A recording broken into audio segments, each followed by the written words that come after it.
Bonsoir à tous et merci de votre présence. L'heure de ce soir est destiné à vous présenter le dispositif Interagir qui est opérationnel dans sa forme actuelle en région Grand Est depuis 2018 et qui vise à proposer l'intervention de conseillers en environnement intérieur pour accompagner des patients atteints de maladies respiratoires chroniques notamment.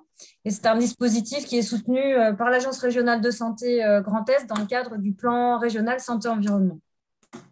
Vous le savez, agir sur la qualité de l'air intérieur constitue un réel enjeu de santé publique puisque nous passons plus de 80% de notre temps dans des espaces clos où l'air est parfois plus pollué qu'à l'extérieur.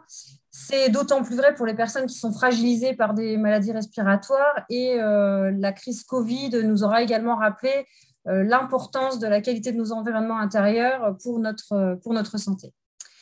Je remercie donc les intervenants de ce soir, donc le professeur Deblé des hôpitaux universitaires de Strasbourg, qui est à l'origine de la création du métier de conseiller en environnement intérieur, et le docteur Ramé, qui va nous rejoindre, du CHRU de Besançon, coordonnateur du réseau d'allergologie de Bourgogne-Franche-Comté. Tous deux aborderont l'intérêt de l'intervention des conseillers en environnement intérieur pour les patients dans le cadre de leur parcours de soins. Je remercie également Martinotte, conseillère en environnement intérieur, infirmière aux hôpitaux universitaires de Strasbourg, Claudia Ferry, coordinatrice du réseau des conseillers en environnement intérieur au sein de l'association AP3A, et Bérénice Genson d'Atmo Grand Est, qui toutes trois nous expliqueront de manière très concrète comment on peut mobiliser les conseillers en environnement intérieur, le cadre de leur intervention et les prestations, qui, entre parenthèses, je dis prestations, mais sont totalement gratuites pour les patients, qui peuvent être proposées donc, aux patients dans le cadre du dispositif Interagir. Vos micros sont coupés, les caméras également, pendant les interventions. Nous vous invitons à utiliser l'espace de discussion si jamais vous avez des questions. On prendra de toute façon, à l'issue de chaque intervention, vos questions. Et si besoin aussi, on vous propose un temps d'échange à l'issue de l'ensemble des interventions. Et sans plus attendre, je passe la parole au professeur Frédéric Deblé. Merci beaucoup. Je remercie vraiment l'ARS et puis et Atmo et l'ensemble des partenaires qui organisent cette réunion ce soir. C'est vrai que c'est toujours impressionnant de voir un petit peu le développement de ce métier. Et comme il est plutôt vraiment bien pris en charge dans notre ARS, et c'est vraiment une grande satisfaction. Alors, ce dont je voulais vous parler ce soir, en 15 minutes, c'est finalement qu'est-ce qu'on a comme preuve, parce que c'est très souvent, on peut tomber sur des spécialistes d'organes et particulièrement des pneumologues, pas trop les allergologues, mais les pneumologues qui peuvent dire bah oui, mais l'éviction allergénique, ça marche pas, on le sait bien. Alors, la suivante, s'il vous plaît. La diapositive suivante, c'est moi qui dirige. Ah ouais, voilà. OK. Donc, si vous voulez, donc pour cet exposé, je n'ai pas de conflit d'intérêt particulier avec le sujet dont je vais parler ce soir. Ce qu'il faut savoir, et c'est compréhensible, la réaction des pneumologues, c'est que quand on prend les recommandations internationales, que ce soit le GINA ou que ce soit ARIA, on va pas les lire parce qu'on n'a pas le temps, c'est que finalement, ils recommandent pas. Ils recommandent pas l'éviction des allergènes. Ils disent que au niveau grand public, c'est trop compliqué. Ça n'a pas fait la preuve de son efficacité. La suivante. En fait, quand on prend les méta-analyses, vous voyez qu'elles se sont arrêtées maintenant il y a un certain temps, en 2008, par un monsieur qui s'appelait Gottsche, qui travaille au Cochrane Institute. Le Cochrane Institute, c'est vraiment l'institut anglais. Vous savez que les épidémiologistes anglais sont des épidémiologistes très connus. Et donc, et c'est lui qui a fait beaucoup de méta-analyses. Et toutes ces 4 méta-analyses, jusqu'en 2008, ont été considérées comme négatives. La suivante. Mais en fait, ces méta-analyses, et ce qui est très compliqué, une méta-analyse, qu'est-ce que c'est? C'est que finalement, on rassemble toutes les publications qui ont été faites et puis on essaie de recalculer les statistiques et voir si on trouve quelque chose de positif ou de négatif. En fait, ce qui est excessivement difficile avec les méta-analyses qui ont été faites jusqu'en 2008, c'est que les études d'éviction, c'est-à-dire on voulait savoir si les purificateurs d'air étaient efficaces, si une housse anti-acarienne était efficace, c'était fait sur des toutes petites études. Donc des études avec 20 patients contre 20 patients. Donc il est évident que dans ces cas-là, vous avez des risques statistiques très importants de conclure par erreur. Et donc, même si on regroupe toutes ces études, on a une telle hétérogénéité qu'on ne peut pas en sortir grand-chose. Et puis surtout, ce qui était assez étonnant, c'est qu'en 2008, Gotche n'a pas intégré les grosses méta-analyses, les grosses études dans lesquelles il y avait 900 patients qui avaient été publiés 2 ou 3 ans auparavant et dans lesquelles on faisait ce qu'on appelle de l'éviction globale. Là, en bon anglais, c'est la multi-phased intervention study. Et donc là, c'était beaucoup plus, et là, dans ces études, ce n'étaient pas des petites études, c'était des grosses études et vous allez les voir. La suivante. Par exemple, là c'est une grosse étude et vous allez voir le type d'études négatives qu'on peut observer, qui était publié dans un très bon journal. Là, ça n'apparaît pas sur mon écran, mais peut-être que vous voyez la référence. C'est le New England Journal of Medicine. Et vous voyez, ce sont avec des adultes, 36 ans. Et je vais revenir souvent sur ce point-là. C'est la différence entre les enfants et les adultes. Qu'est-ce qu'ont voulu faire les Anglais? C'est un travail anglais. Ils ont pris un millier d'adultes. C'était des patients qui avaient de l'asthme, mais en fait, il faut savoir que plus de 30% fumaient. Ils avaient une housse et ils ont dit on veut regarder l'effet de la mise en place d'une housse autour du matelas, de l'oreiller, de la couette. Et on va mesurer les concentrations d'allergènes d'acariens que chez 10% des patients. Et on va proposer donc des mesures d'éviction, donc qui réduisent l'exposition aux allergènes des acariens. On va faire un score clinique, un score médicamenteux. On va regarder le nombre de fois où ils sont hospitalisés. La suivante. Et qu'est-ce qu'on voit? On voit que lorsqu'on met une housse anti-acarien à 6 mois, et vous avez là, vous avez les chiffres, je ne sais pas si vous voyez ma petite flèche, dans le groupe étude, on a 0,58 microgrammes, voilà, et en dessous, on a 1,71, ça c'est dans le groupe témoin. Ça veut dire que lorsque la mise en place d'une housse autour du matelas, on a une différence significative, les gens sont moins exposés aux acariens. Donc ça, c'est une vraie étude, d'éviction, c'est-à-dire qu'on voit que l'effet on prend une méthode qui réduit l'exposition aux acariens. Mais vous voyez qu'à 12 mois, dans la même étude, on n'avait plus de différence, la différence était plus significative. Ce qui fait que cette étude-là, déjà, n'était pas une étude d'éviction, puisqu'on essayait, elle ne démontrait pas qu'on n'arrivait pas à diminuer l'exposition dans le groupe qu'on étudiait. On montrait que ces patients étaient exposés de la même façon que les autres patients. Bien sûr, ils n'ont pas mis en évidence de différences significatives dans les deux groupes. Et donc, ça, c'était une première leçon. L'autre leçon de cette étude, c'est qu'on voyait que chez les adultes, c'était très difficile d'obtenir des résultats, sachant qu'en plus, ces patients-là, il y en avait près de la moitié qui avaient un chat et on ne savait pas s'ils n'étaient pas allergiques au chat. Donc, on avait beaucoup de biais. La suivante. Alors, pourquoi les études sont négatives? Pourquoi est-ce que finalement les recommandations? Donc, c'est celles où il n'y a pas de réduction des allergènes. Je viens de vous en montrer une grosse étude clinique, mais pas de réduction. Des méthodes où l'exposition, on ne mesure pas l'exposition allergénique, donc on ne sait pas finalement si on fait quelque chose ou pas. Et surtout, les études où on pense que les allergènes, si on prend les acariens, on pense qu'ils sont uniquement dans le matelas. Et donc, on met juste une housse dans le matelas. Or, les études d'éviction doivent être globales. Les conseils doivent être individualisés.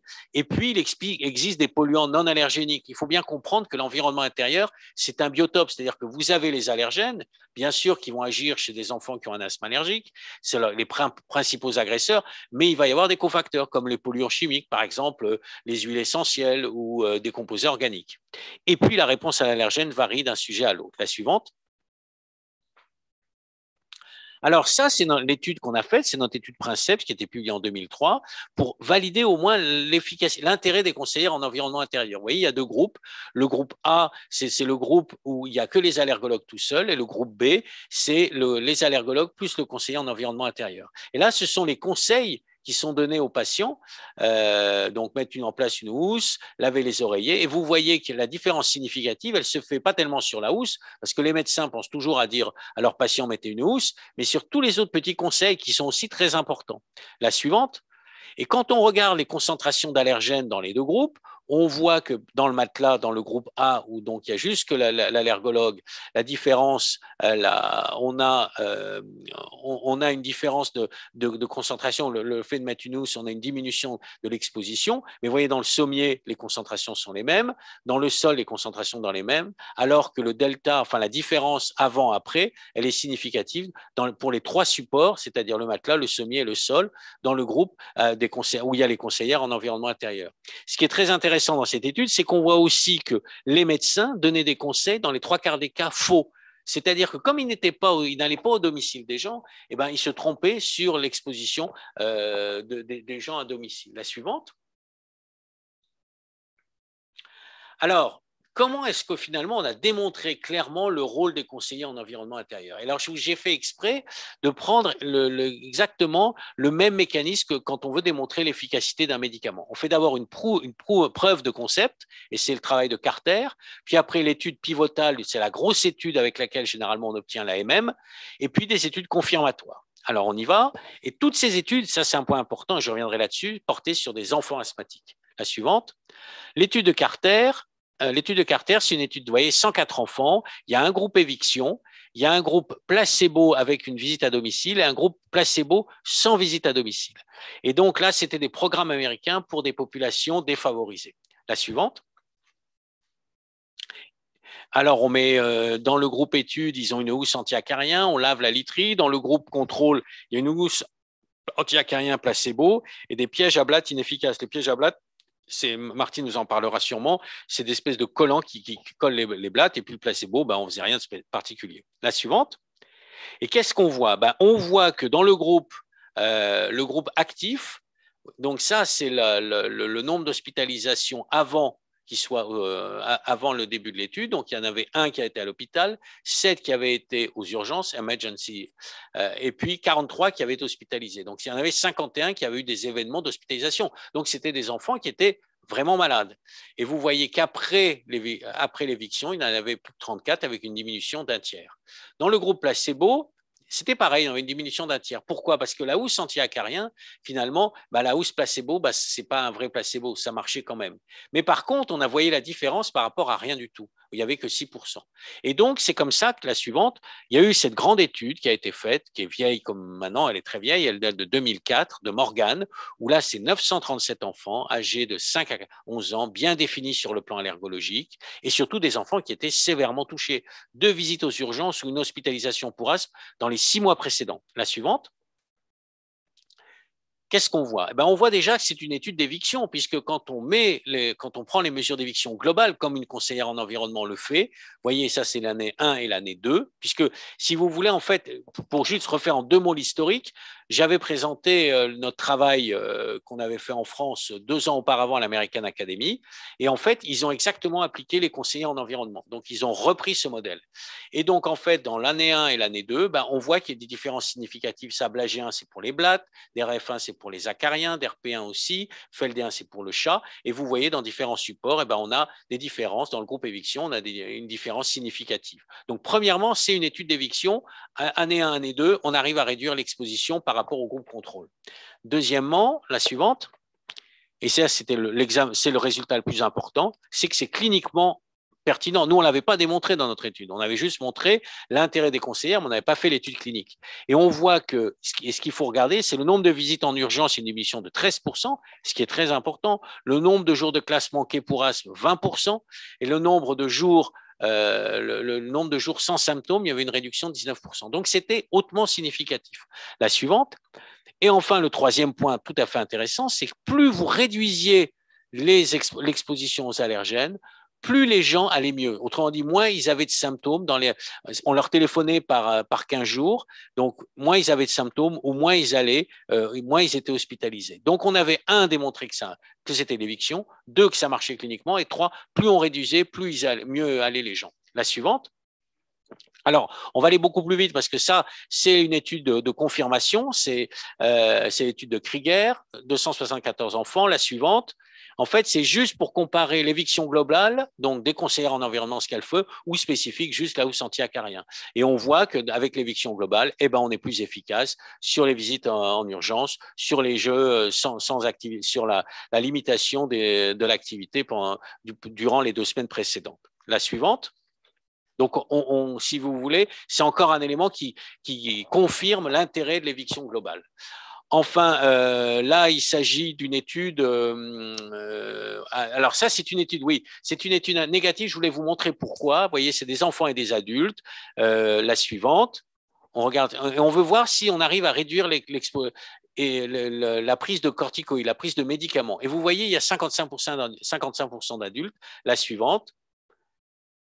Et vous voyez, il n'y a aucune différence. En fait, ça, c'est vraiment un des grands messages que je veux faire passer ce soir, c'est que les conseillères en environnement les conseillers ou conseillères ont été particulièrement démontrés chez l'enfant qui a un asthme allergique. La suivante.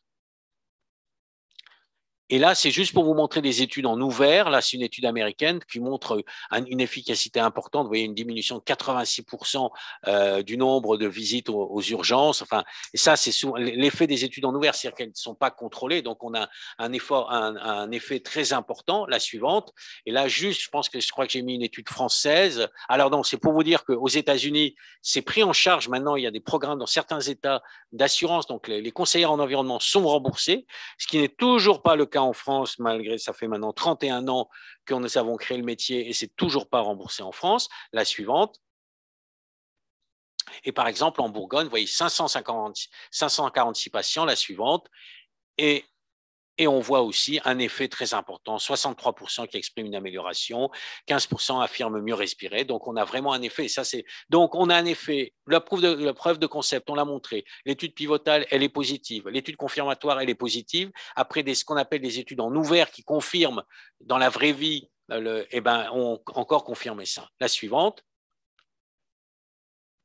Et donc, juste là, c'est un travail, c'est ce qu'on appelle une espèce de méta-analyse. On a regroupé, elle a regroupé toutes les études, c'est américain, on a regroupé toutes les études d'éviction sur le plan clinique. Et qu'est-ce qu'on voit? On a une réduction de 21 jours sans symptômes, on a une réduction de 12 jours de classe manquée et une réduction de 0,5 visite aux urgences, qui est très important. Ça nous place exactement, alors pour des enfants un peu moins sévères, mais c'est dans l'ordre des biothérapies. Les biothérapies sont les meilleurs médicaments dans l'asthme sévère. La suivante.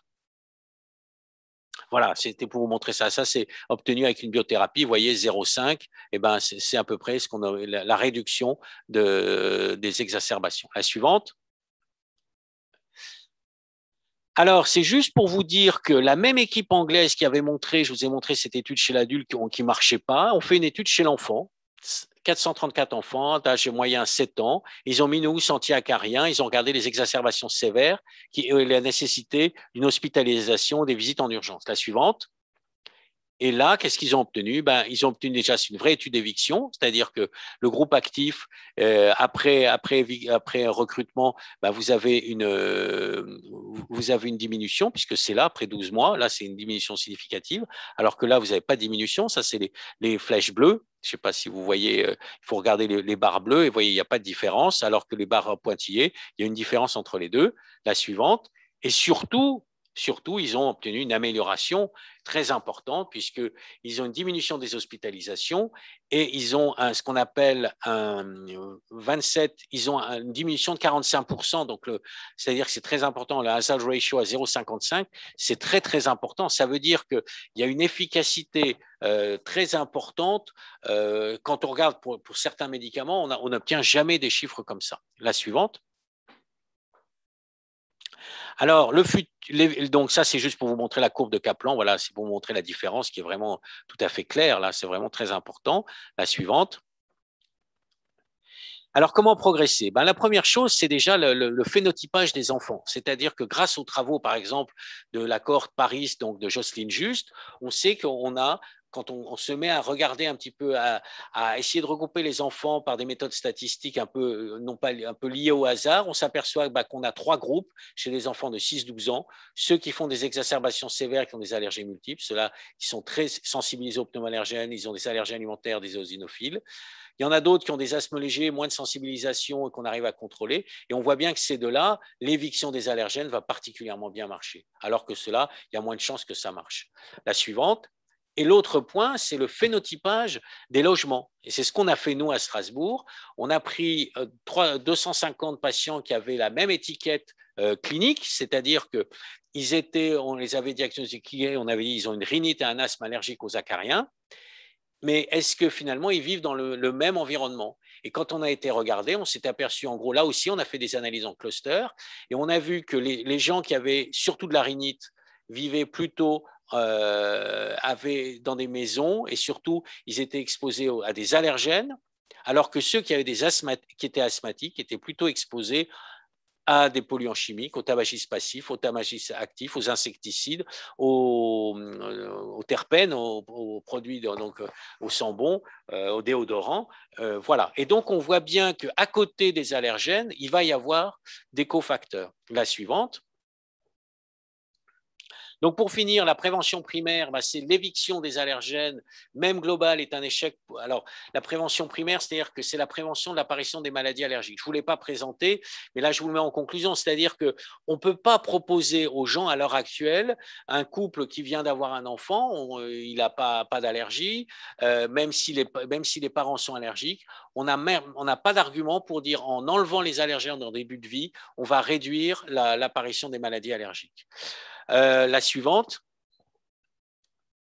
Pour la prévention tertiaire, les CMEI, vraiment, le métier est de plus en plus reconnu, il est très apprécié partout en France, partout les pneumologues ou les allergologues sont vraiment contents. On voit bien que la cible, c'est plutôt les enfants et les adultes jeunes.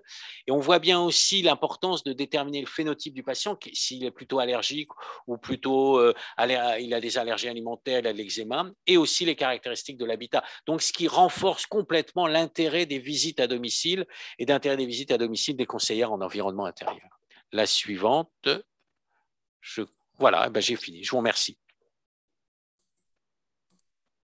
Merci beaucoup, professeur Deblé, pour cette présentation. Donc, on retient effectivement que vous insistez sur l'intérêt particulier de l'intervention des conseillers en environnement intérieur pour les jeunes patients atteints d'asthme allergique, avec donc cette précision dans les mesures d'éviction et les conseils qui peuvent être donnés grâce à la visite à domicile qui est proposée par les conseillers en environnement intérieur. Est-ce que certains participants souhaitent poser des questions suite à cette intervention? Je n'en vois pas dans le chat, mais vous pouvez éventuellement lever la main, on vous donnera la parole.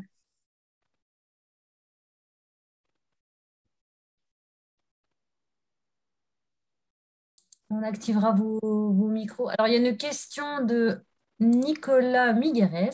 Y a-t-il une différence d'efficacité selon le niveau socio-professionnel? D'efficacité. Alors, dans les grosses études pivotales, donc c'était des enfants, et toutes les études américaines, c'est dans des populations défavorisées. À chaque fois, tous leurs programmes sont toujours dans des populations défavorisées. On pourra répondre à cette question, j'espère, avec l'étude en sévir, puisqu'on a une étude qui a été faite en France, qui est une étude clinique. C'était un PHRC national qui malheureusement donc était coordonné par l'équipe de Rennes, qui malheureusement n'a pas inclus autant de patients qu'on aurait aimé, mais il y a un aspect économique, coût-efficacité, et donc je pense que cet aspect-là sera sûrement évalué. Mais c'est une excellente question parce qu'on peut tout à fait,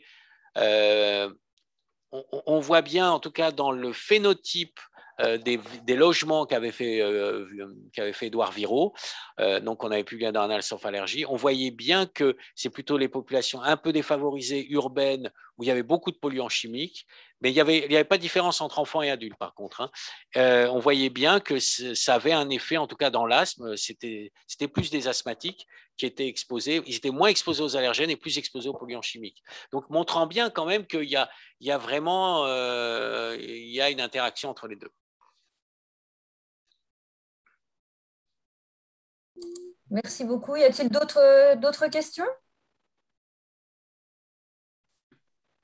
Je ne vois pas de main levée ni de message. De toute façon, on pourra revenir à l'issue des interventions si vous avez des questions qui vous viennent à l'esprit. Du coup, je vais laisser la parole. Merci beaucoup, professeur Deblé. La parole au docteur Ramé qui va nous présenter le dispositif Angèle, qui est un dispositif article 51, une expérimentation. Docteur Ramé, c'est à vous. Bonjour, je vous remercie bien de m'avoir convié à vous faire cette présentation. Je partage mon écran ou j'utilise votre présentation? Ouais, c'est bon, vous avez juste à nous dicter le changement de diapo. Votre présentation est à l'écran. D'accord. Donc, effectivement, je vais vous présenter des parcours de soins, notamment un sur l'allergie aux acariens. Et normalement, il doit y avoir également parmi nous le chef de projet, Angèle. Donc, Angèle, pour, comme vous le voyez, allergie complexe, prise en charge globale, diététique et environnementale. Donc, on peut passer à la suivante. Donc, effectivement, les allergies, vous connaissez ça bien. Je vais passer brièvement. C'est quelque chose, un problème, je dirais, de santé publique très important, de plus en plus important. 4e maladie chronique dans le monde. Une personne sur 3 est impactée par un problème d'allergie. Et on estime qu'en 2050, environ la moitié de la population mondiale sera allergique. Ça, c'est les chiffres qu'on a repris sur asthme et allergie. Donc, une personne sur 4 en France a des problèmes d'allergie respiratoire et une personne sur 3, j'ai du mal à voir, une rhinite allergique, je pense, mais il faut que je vais peut-être le mettre en plein écran. Excusez-moi, j'ai du mal à voir. Voilà, j'y arrive mieux. On peut passer à la suivante. Le problème de l'allergique, hein, je reviens un petit peu à la genèse du réseau, hein, du réseau d'allergologie de Franche-Comté, qui est la structure que j'anime. C'est que finalement, au départ, il y a plus de 20 ans, on se disait qu'il y avait des symptomatologies extrêmement différentes, comme vous voyez, qui concernent les allergiques. De l'eczéma, de l'urticaire, de la rhinite, de la conjonctivite, de l'asthme, et puis des pathologies plus sévères. Et avec chaque fois un spécialiste, et de multiples spécialistes pouvaient être concernés.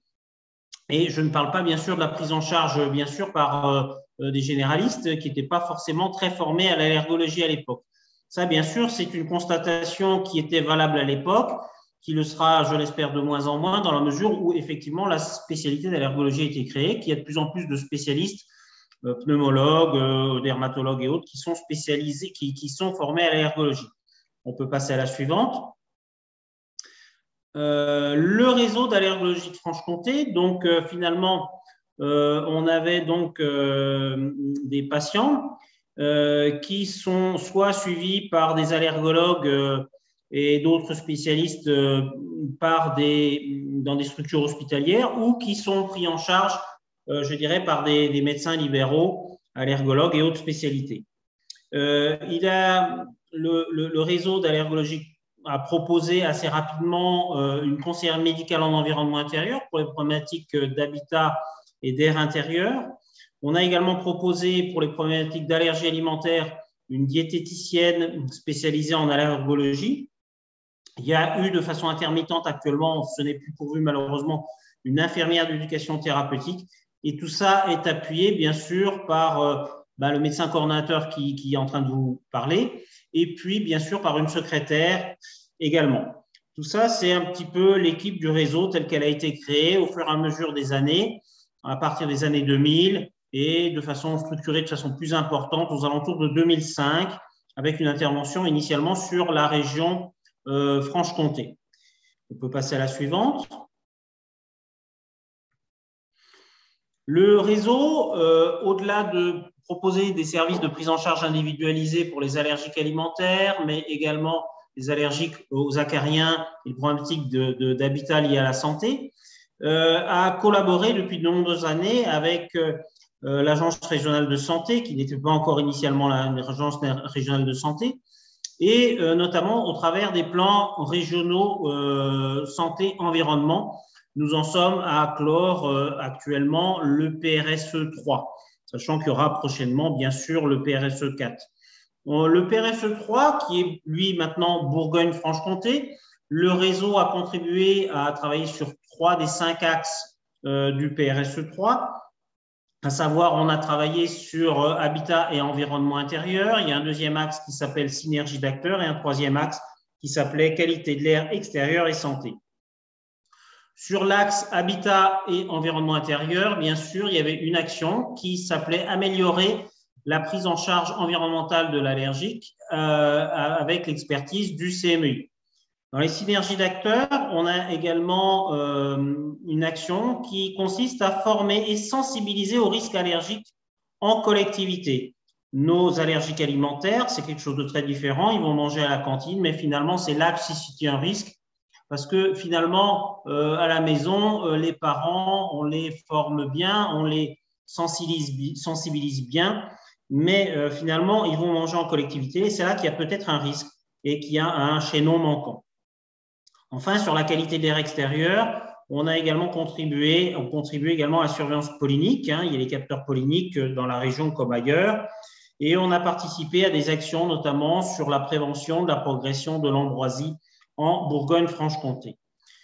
Donc là, on est sur un deuxième étage qui n'est pas la prise en charge individuelle, mais qui est plutôt une démarche plus préventive, comme vous le voyez. On peut passer à la suivante. Alors, le réseau d'allergologie de Franche-Comté a été créé en 1997 par le professeur Vuitton, de façon relativement informelle au départ, avec ses premiers personnels dans les années 2000-2001, avec notamment une conseillère médicale en environnement intérieur, une diététicienne. Ce réseau, il est porté par le CHU. Nous sommes une UF du CHU, mais nous mettons à disposition nos moyens, tant aux libéraux qu'aux hospitaliers. Vers 2005, c'est un peu plus structuré via des financements réseau plus spécifiques. Comme je vous l'ai dit, on est rentré dans les PRSE, on travaille notamment dans les contrats locaux de santé pour mettre en place nos actions à l'échelle territoriale. À partir de 2009, sur la région Bourgogne-Franche-Comté, la mutualité française Bourgogne à l'époque s'est dotée de 2 conseillères médicales en environnement intérieur, une qui était plutôt sur Lyon et la Nièvre et une deuxième plutôt sur Côte d'Or et Saône-et-Loire. On voit les différents plans régionaux santé-environnement dans lesquels on a inscrit nos actions. En 2011, le PRSE 2, 2017, le PRSE 3. Et puis, l'évolution plus récente, ça a été en 2018, bien sûr, l'article 51 de la loi de finances de la sécurité sociale, avec l'élaboration d'un projet qui a été validé et accepté en 2020. Et nous avons débuté l'automne dernier l'inclusion des premiers patients. On va passer à la suivante. Donc, un article 51, en bref, c'est expérimenter, innover pour mieux soigner. L'article 51, il permet d'expérimenter hors du cadre réglementaire, c'est-à-dire qu'il faut vraiment déroger au cadre habituel, des modes innovants d'organisation et de financement des activités de soins et de prévention. Un article 51 doit être faisable, doit être efficient, innovant et reproductible. La faisabilité, je n'y reviendrai pas puisque je dirais il y a quand même une expertise, je dirais, dans notre domaine depuis une vingtaine d'années dans ce domaine-là, comme dans bien d'autres régions en France. On sait que mettre en œuvre, je dirais, une démarche partagée de prise en charge entre allergologues au sens large et CMEI, c'est quelque chose qui est tout à fait faisable. L'efficience, le professeur Deblaye en a déjà parlé. Le caractère innovant, nous allons y travailler, c'est qu'effectivement, ceci n'est pas disponible partout en France, mais c'est peut-être un petit peu là qu'il faut travailler et il faudra travailler sur un modèle qui soit reproductible dans toutes les régions de France. Tout acteur peut être à l'initiative d'un tel projet. Alors, quelques chiffres concernant, alors ces chiffres, je les dois au rapport parlementaire annuel sur les articles 51, vous pouvez consulter en ligne. En l'automne dernier, il y avait donc 103 projets autorisés donc fin septembre, dont une soixantaine avaient débuté sur le territoire, dont le nôtre. Je ne sais pas s'il est dedans ou pas, mais c'est à ce moment-là qu'on a débuté finalement l'inclusion des premiers patients. Environ 1 million de patients seront concernés. 80% des expérimentations concernent des prises en charge réalisées en ville. La nôtre est tout à fait mixte. Il y a 22 expérimentations qui mobilisent la télésanté. À l'échelle plus régionale, il y a 4 projets régionaux, purement régionaux, dont le nôtre. Il y a 6 projets dits nationaux, c'est-à-dire des projets qui sont développés sur plusieurs régions. Et il y a également 6 projets ministériels, donc qui viennent du ministère, qui sont déployés dans d'autres régions. Voilà un petit peu un bref rappel sur l'article 51 Je vous invite à lire, par exemple, le rapport parlementaire qui synthétise un petit peu tous ces éléments. On peut passer à la suivante. Donc, Angèle propose donc 2 parcours de soins. On va, en préliminaire au parcours de soins, faire un diagnostic allergologique qui est fait par tout type de praticien, quelle que soit sa spécialité, qu'il soit allergologue exclusif, mais également les autres spécialités qui pratiquent l'allergologie. Et il y aura 2 parcours, un pour prise en charge d'une allergie aux acariens et un pour prise en charge d'une allergie alimentaire. Donc, on a ces 2 entrées possibles qui sont tout à fait cumulables avec des parcours de soins qui vont de 6 à 12 mois, comme vous le voyez. Pour avoir plus de détails, vous pouvez vous consulter le cahier des charges Angèle qui est disponible sur le site du ministère de la Santé. On va passer à la suivante. Les plus-values de ces parcours, c'est donc une complémentarité de prise en charge entre allergologues au sens large et paramédical spécialisé, soit CMEI, soit DNA, ce qui permet d'améliorer la qualité de la prise en charge, comme ça a été bien démontré par le professeur Deblay antérieurement. On a par ce partage de prise en charge entre un professionnel, je dirais un spécialiste et un paramédical, une optimisation du temps de travail de l'allergologue, une rémunération également est prévue pour l'allergologue, le paramédical, mais y compris leur temps d'échange. C'est là l'originalité de ces parcours de soins. On peut passer à la suivante. Les points clés, c'est donc 3 étapes. La modélisation des parcours. Donc, ces parcours ont été modélisés. Je vous en présenterai quelques étapes tout à l'heure, brièvement.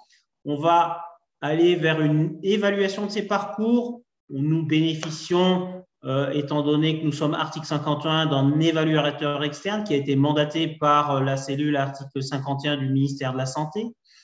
Et la 3e étape, ce sera vraiment de démontrer la reproductibilité de ces parcours qui seront applicables ailleurs en France. L'idée, ce n'est pas de reproduire le réseau d'allergologie de Franche-Comté, ça n'a aucun sens, mais d'arriver à mettre en place un mode d'organisation qui, lui, soit qu'on puisse reproduire ailleurs par différents types de structures. À ce niveau-là, comme vous le voyez, nous sommes, je dirais, un partenariat, par exemple, avec la mutualité française Bourgogne-Franche-Comté, alors que le réseau est une unité du CHU. Donc, on est dans 2 entités juridiques très différentes, dans 2 modes de fonctionnement très différents, mais on est sur 2 métiers totalement équivalents, puisque c'est le métier de CMEI. Et donc, vous voyez qu'on a une certaine souplesse. Il faut arriver à proposer une certaine souplesse, à arriver à proposer nos parcours tant aux hospitaliers qu'aux libéraux. L'expérimentation va durer 5 années. Elle va comprendre environ 780 parcours allergie aux acariens et 1125 parcours allergie alimentaire. Les parcours allergie aux acariens auront différents niveaux de prise en charge, suivant qu'il s'agit d'une allergie simple aux acariens, suivant qu'il y a des présences d'autres polluants dans l'habitat avec d'autres, je dirais, évaluations à faire, notamment sur le plan mycologique ou sur le plan des polluants chimiques, par exemple. Sur le plan de l'allergie alimentaire, il y aura essentiellement 2 types de parcours, des parcours éviction et des parcours induction de tolérance alimentaire. Les plus-values attendues, c'est la proposition de prise en charge globale, harmonisée, qui va favoriser l'autonomie du patient, prise en charge entre spécialistes et paramédicaux, comme je vous l'ai déjà dit. Une optimisation des ressources, tant médicales que paramédicales, grâce à ces parcours, une reconnaissance d'un écosystème indispensable par les autorités de santé pour la prise en charge allergologique, incluant conseillers en environnement intérieur et diététiciens spécialisés en allergie alimentaire. Le pilotage se fait par le réseau d'allergologie de Franche-Comté, qui est une unité du CHU. On a un partenariat avec la mutualité française Bourgogne-Franche-Comté pour les parcours allergie aux acariens et bien sûr une supervision par l'ARS Bourgogne-Franche-Comté et l'assurance maladie. Nous pouvons passer à la suivante. Donc, 2 parcours coordonnés. On a un premier parcours dit allergie aux acariens, parcours CMEI. Vous connaissez le métier, je ne vais pas vous le représenter. Il s'agit d'évaluer l'exposition aux différents allergènes, mais plus globalement, on va sur un diagnostic de la qualité de l'air de l'habitat avec un diagnostic visuel, un interrogatoire du patient, des occupations, comment le logement est occupé, entretenu. Il y a des prélèvements spécifiques qui peuvent être réalisés et une évaluation donc globale de la qualité de l'air intérieur. Sur le côté allergie alimentaire, on a une éducation et nutritionnelle du patient qui s'appuie sur une connaissance approfondie des nutriments et de la composition précise des aliments du commerce. L'idée, c'est ne changeons pas les habitudes alimentaires des patients, mais essayons de rendre, je dirais, leur quotidien le plus facile à vivre et le plus sécuritaire en même temps en se basant sur leurs habitudes alimentaires. Il y a un bilan diagnostic diététique, il y a une éviction ou une réintroduction d'allergènes, mais on fait une induction de tolérance d'un allergène avec poursuite des évictions des autres. Et bien sûr, il peut y avoir des conseils nutritionnels s'il y a d'autres troubles nutritionnels associés. Et là, c'est bien de pouvoir s'appuyer sur les compétences, bien sûr, de la diététicienne. On peut passer à la suivante.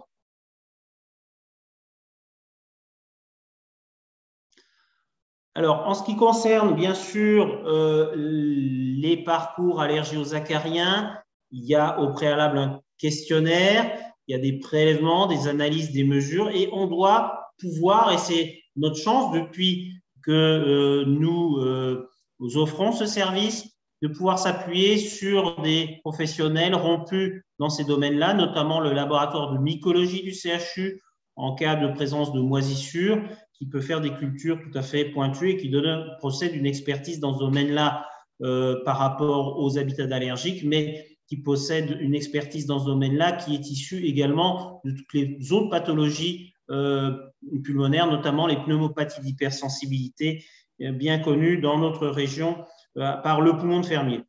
On a également une collaboration avec Atmo Bourgogne-Franche-Comté pour les prélèvements de polluants chimiques.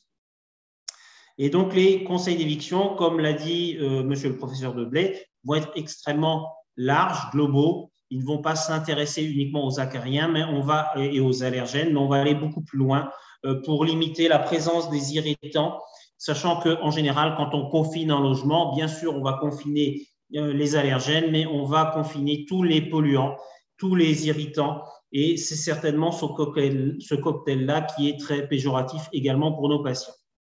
On peut passer à la suivante. Donc, le parcours allergie aux acariens, il y aura un bilan allergologique initial, donc avec un diagnostic d'allergie aux acariens, avec également un diagnostic sur la sévérité. Et effectivement, dans ce domaine-là, je rebondis sur la présentation précédente. L'idée, c'est de prendre quand même les patients qui seront le plus démonstratifs possible, à savoir des patients qui ont une symptomatologie quand même relativement sévère, allergique aux acariens soit, mais relativement sévère, avec un impact en termes de qualité de vie marqué. Si on veut démontrer une amélioration de la qualité de vie, il faut que la qualité de vie soit altérée au départ et il faut qu'il y ait une charge thérapeutique au départ pour démontrer qu'il y a une diminution de la charge thérapeutique. Il faut qu'une symptomatologie importante pour démontrer qu'on a une diminution de la symptomatologie. Le praticien envoie une demande de prise en charge. Il y a une étape de création de dossier, c'est la sollicitation de la CMEI. On va confirmer que les patients répondent bien aux critères d'inclusion. Et à partir de là, il y a une étape de préparation de la visite, de visite à domicile et l'envoi d'un premier compte-rendu au médecin adresseur. À l'issue de tout ça, il y aura une première rencontre pluridisciplinaire entre le conseiller en environnement intérieur et le praticien adresseur. Puis, il y aura un bilan intermédiaire qui sera réalisé par le CMEI afin de savoir si les mesures proposées ont pu être mises en place. Et à l'issue des conseils donnés, ultérieurement, il y aura un deuxième compte-rendu, une deuxième rencontre pluridisciplinaire entre le CMEI et le praticien. Enfin, à l'issue du parcours, il y aura un bilan final avec une consultation médicale, puis une évaluation. Ces parcours sont d'une durée de 6 à 12 mois, suivant les situations, suivant la complexité des situations. On peut passer à la suivante. Alors, les apports et les perspectives de ces parcours, c'est d'abord une harmonisation des pratiques, un apport d'expertise complémentaire à l'allergologue, mais là, je ne vais pas refaire la démonstration, vous connaissez tout l'intérêt de ce métier, une fluidification de l'orientation vers ces paramédicaux, une optimisation des ressources médicales, effectivement, je pense qu'une bonne prise en charge environnementale de l'air intérieur, une bonne prise en charge nutritionnelle peut être parfaitement déléguée à un paramédical formé, rompu à cette expertise-là, et elle n'en sera que d'autant plus performante. En tant qu'allergologue, je pense, assez mauvais dans ce domaine-là, et effectivement, pouvoir consacrer mon temps en plus à la prise en charge du patient et l'indication de ces prises en charge me semble beaucoup plus bénéfique que de faire mal ce type de prise en charge. On va proposer donc vous êtes allé un peu vite, on va proposer une prise en charge bien sûr globale de l'allergie comme on l'a présenté. L'idée, c'est de favoriser l'autonomie du patient pour la sécurisation de ce patient dans la société. Là, c'est surtout les problématiques d'allergie alimentaire, notamment en collectivité. À plus long terme, l'idée, c'est d'installer l'allergologie dans les parcours de soins de l'assurance maladie, contribuer à notre niveau à la reconnaissance de ces activités de CMEI et de DNA. On l'espère, un maintien, une augmentation du nombre de CMEI et de DNA pour que ce soit accessible partout en France. Une petite idée effectivement personnelle qu'on défend pas mal, mais qu'on n'a pas pu intégrer dans ces parcours de soins, c'est élargir ces parcours de soins coordonnés, certainement à d'autres pathologies respiratoires. Et je pense que les CMEI ont tout à fait une place, notamment dans la prise en charge des pneumopathies d'hypersensibilité, chez des patients immunodéprimés sévères ou des patients souffrant d'une mucoviscidose. Je pense que c'est des pathologies différentes, mais c'est peut-être un métier qui a sa place dans les pathologies liées à l'habitat au sens plus large du terme. On peut passer à la suivante.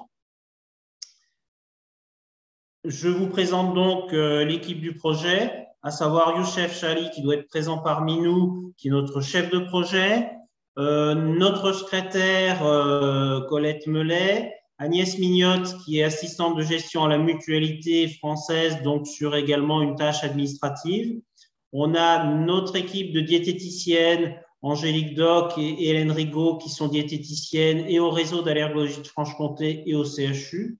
Et nos équipes de conseillère médicale en environnement intérieur, à savoir Abiba Amari sur le réseau d'allergologie de Franche-Comté et ses deux collègues de la mutualité française Bourgogne-Franche-Comté, à savoir Martine Beauchaton et Laure Pressouire. Je vous remercie bien pour votre attention. Merci beaucoup, Dr Rémé, pour cette présentation. Alors, je vois que le professeur Deblay a une question. On vous écoute. Oui, en fait, ce n'est pas une question, Jean-Marc, félicitations. Ce que je voulais dire, c'est malheureusement, là je prends mon chapeau de président de la Fédération française d'allergologie, c'est que les articles 51 maintenant ne sont plus disponibles.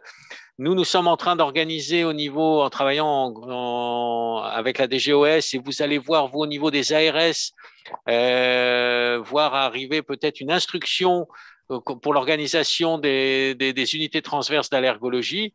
Et je voulais dire que c'est magnifique le projet Angèle. Malheureusement, il n'y en aura qu'un parce que pour l'instant, il n'y a plus de financement pour l'article 51 et c'est vraiment dommage. Et pareil pour les CMEI, nous avions un grand espoir que les CMEI, il y avait un projet de loi qui devait être déposé au Parlement vers le 20 novembre par Madame Firmin Lobodo, qui était une députée. Et malheureusement, elle ne l'a pas déposé parce que le ministère de la Santé n'était pas d'accord et le ministère du Logement n'était pas d'accord. Donc, voilà. Donc, après 31 ans, nos conseillères en environnement intérieur ne sont toujours pas reconnues et on n'a toujours pas avancé. C'est pas grave, il faut continuer, mais c'est un petit peu long quand même. 31 ans, ça commence à faire beaucoup. Voilà. En tout cas, bravo Jean-Marc. Alors, Et puis, nous suivrons avec… Pardon, allez-y. C'est un travail d'équipe bon, qui est en train de débuter, de démarrer. Nous ne savons pas encore ce qu'il donnera dans 5 ans, mais ma satisfaction, c'est que ça prend forme. De plus en plus, on a un super chef de projet qui est très compétent en allergologie et qui, s'il est parmi nous, pourra répondre à vos questions. Et j'espère qu'on apportera notre pierre à la reconnaissance de ce métier et à la reconnaissance de ces filières de prise en charge.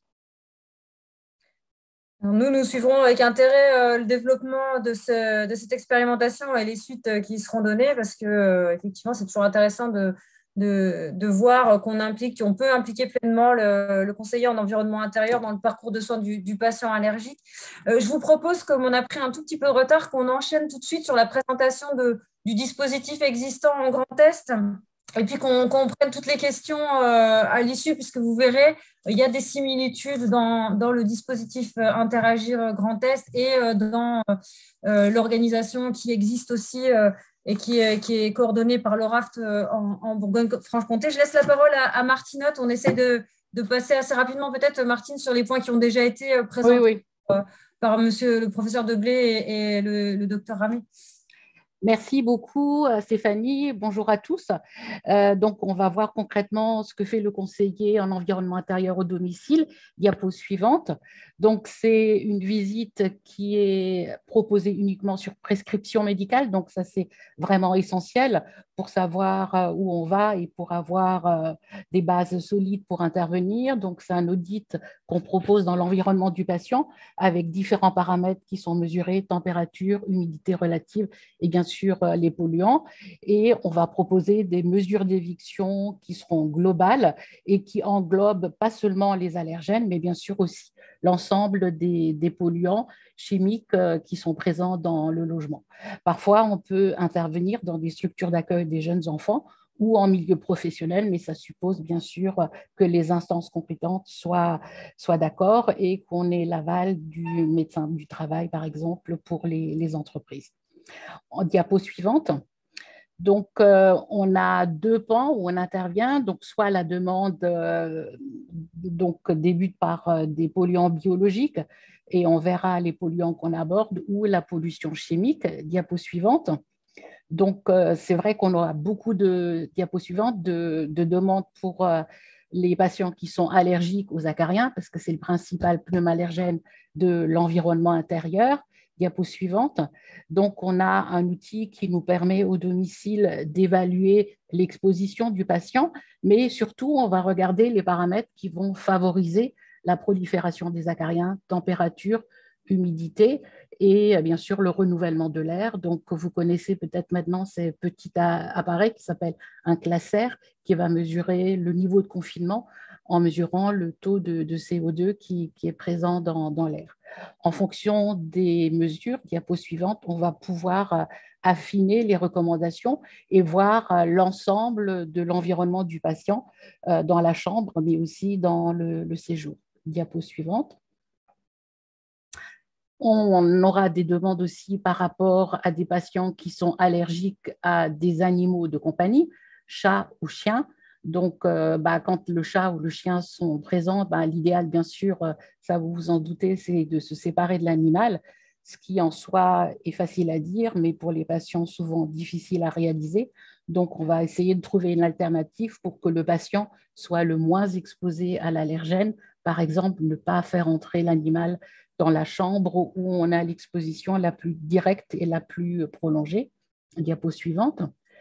On n'a pas que les chats et les chiens, mais on a aussi les nouveaux animaux de compagnie. Et croyez-moi, la liste est longue et les patients ne manquent pas d'imagination. Donc, c'est vrai que ce n'est pas toujours l'animal qui est responsable de l'allergie, mais parfois la nourriture qu'on leur donne, en l'occurrence pour les iguanes que vous voyez en bas. Et donc, on essaie de trouver là aussi des solutions pour réduire l'exposition. Pour ceux qui vivent dans certains quartiers des grandes villes, vous savez que le rat n'est pas seulement un animal, un acte qu'on trouve dans les logements, mais aussi beaucoup à l'extérieur de manière tout à fait involontaire. Diapo suivante. Donc, on a la possibilité de mesurer l'exposition aux allergènes des animaux, notamment chats et chiens, et aussi les rongeurs, rats et souris, lorsque un patient est allergique sans la présence physique de l'animal. Alors, vous allez me dire, c'est un peu curieux, mais si, par exemple, vous logez dans un meublé et que les occupants précédents avaient un chat ou un chien, et si vous êtes allergique à cet animal-là, ben, vous bénéficiez en fait des allergènes encore que l'ancien occupant vous a laissé, et ça peut suffire pour que vous ayez des symptômes. Donc, avec ce système ce kit qui permet de faire les prélèvements que vous voyez sur le fond rouge, on peut prélever et après, avec une technique ELISA, évaluer vraiment de manière précise l'exposition du patient à ces allergènes-là. Et du coup, bien sûr, affiner les recommandations de manière très précise. Diapo suivante. Les allergènes des blattes, alors on a moins de patients qui sont vraiment exclusivement allergiques aux blattes. Vous connaissez ces nuisibles qu'on retrouve malheureusement souvent dans les logements, notamment collectifs.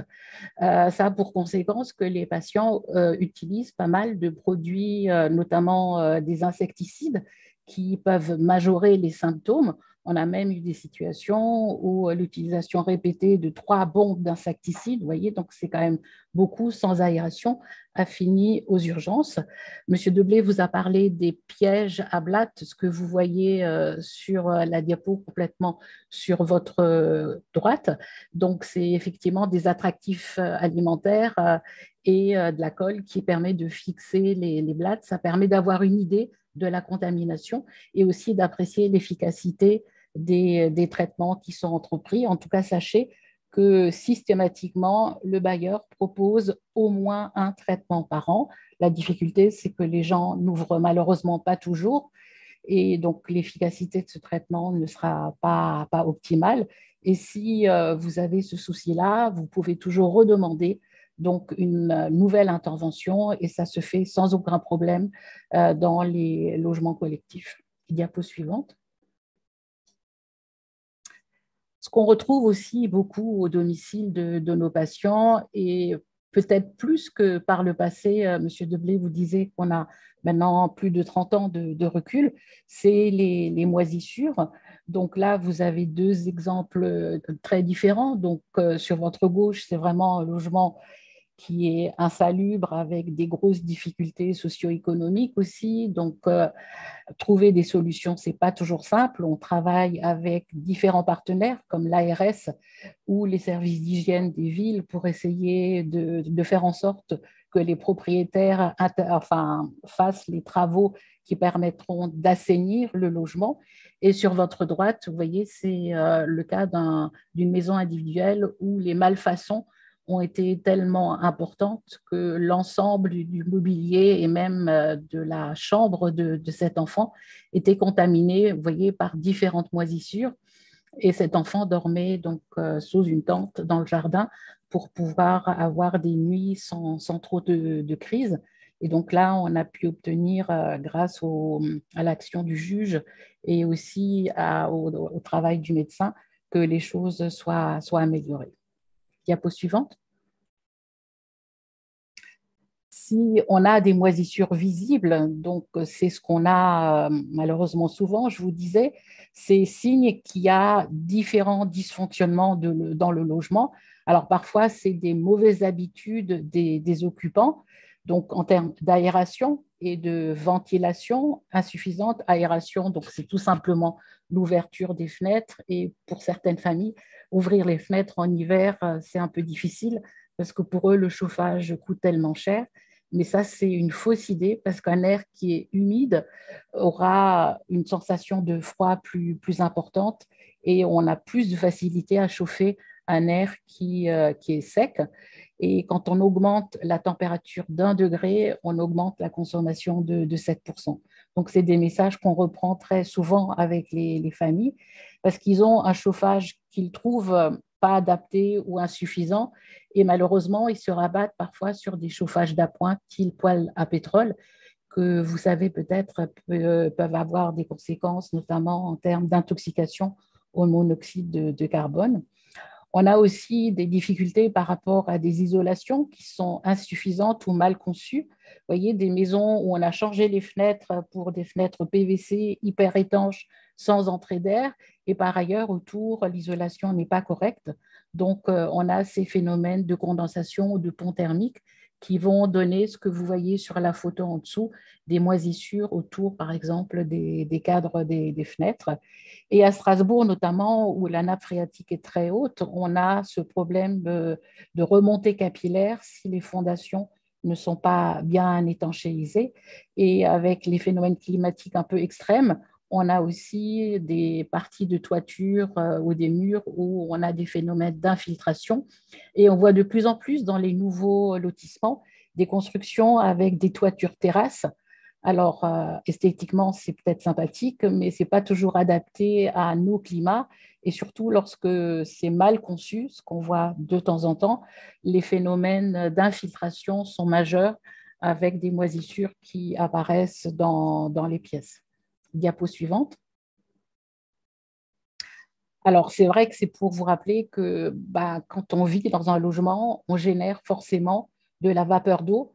Rien que ce soir, quand vous vous coucherez à deux dans un lit, vous allez générer près de 0,60 litres par nuit. Et si au matin, vous vous réveillez et vous constatez que vous avez de la condensation sur les fenêtres, vous pourrez vous dire que dans ma chambre à coucher, dans mon logement, quelque chose dysfonctionne. Donc, il faut voir si la VMC est efficace, donc faire le test du papier pour voir si le papier est retenu ou voir s'il ne faut pas aérer davantage les pièces. Donc, je vous laisse apprécier la quantité d'eau qu'on génère. Donc, c'est vrai que si rien n'est fait pour aérer, pour que les ventilations fonctionnent, ça peut prendre des scénarios assez catastrophes avec des moisissures sur tous les murs, ce qu'on voit parfois dans les logements. Diapo suivante. On a maintenant de plus en plus d'outils pour évaluer de manière précise l'exposition aux moisissures. Et M. Ramé parlait des pneumopathies d'hypersensibilité. Donc, on le fait aussi dans ce cadre-là. Donc, vous voyez les outils qui sont possibles. Diapo suivante. Et pour la pollution chimique, donc on travaille bien sûr aussi en partenariat avec Atmo Grand Est lorsqu'on a une difficulté sur un des dossiers. Mais bien sûr, on aborde le premier polluant domestique qui est le tabac. Donc, bon, je ne vais pas développer plus, mais vous savez que beaucoup de gens disent ne pas fumer à l'intérieur. Et malheureusement, ça sent le tabac quand on arrive chez eux. Diapo suivante. Et c'est toutes les habitudes qu'on peut avoir avec la pandémie aussi qui a un peu favorisé aussi le développement de l'utilisation de tous ces produits qui sont dits désinfectants et ces lingettes désinfectantes ou ces produits qui renferment des ammonium quaternaire. Donc, on regarde ça aussi dans le logement et on les sensibilise sur les pictogrammes de risque, notamment ce que vous voyez par exemple sur la bouteille jaune. C'est des pictogrammes qui doivent rendre attentifs parce qu'ils sont cancérigènes, mutagènes et reprotoxiques. Diapo suivante. Et les logos qui peuvent nous guider dans les choix des produits. Donc, vous en connaissez certainement l'écolabel européen ou le label Ange Bleu, ou des produits très simples, le vinaigre ou le savon noir. Diapo suivante.